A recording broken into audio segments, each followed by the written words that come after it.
In today's video, I'm going to teach you how to use Zapier with ClickUp.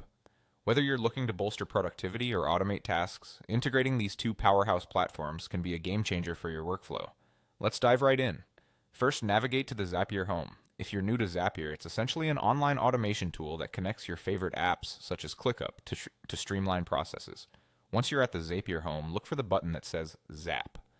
A Zap in Zapier is all about the automated tasks you're going to create, and our goal today is to kickstart a Zap using ClickUp. Now, after clicking Zap, you'll need to identify your trigger point. Think of a trigger as the starting point of your automation. Click on the Trigger button. You'll then be asked to select an application, so type in ClickUp. This will ensure that any task we create today will be based on activities happening within your ClickUp account. Once ClickUp is on your radar, select it. Zapier will present an option to choose an event. For this tutorial, click on New Attachment Added to Task. This means anytime a new attachment is added in ClickUp, our automation process will begin. Next, you'll want to connect ClickUp to your Zapier account. Feel free to sign in using your credentials if you haven't already connected your account.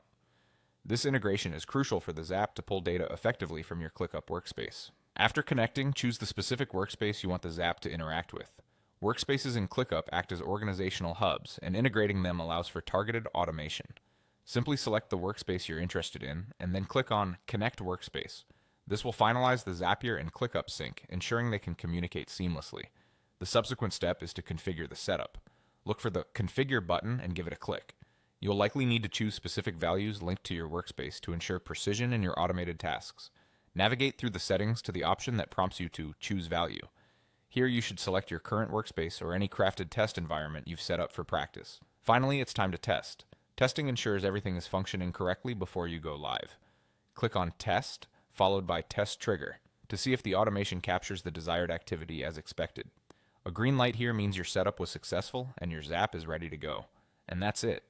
With this setup, anytime a new attachment is added in ClickUp, Zapier will instantly trigger the actions you've set up. Automation is a powerful tool, and by learning to harness it through ClickUp and Zapier, you're well on your way to more efficient and streamlined workflows. Thanks for watching, and be sure to like and subscribe for more tips like these.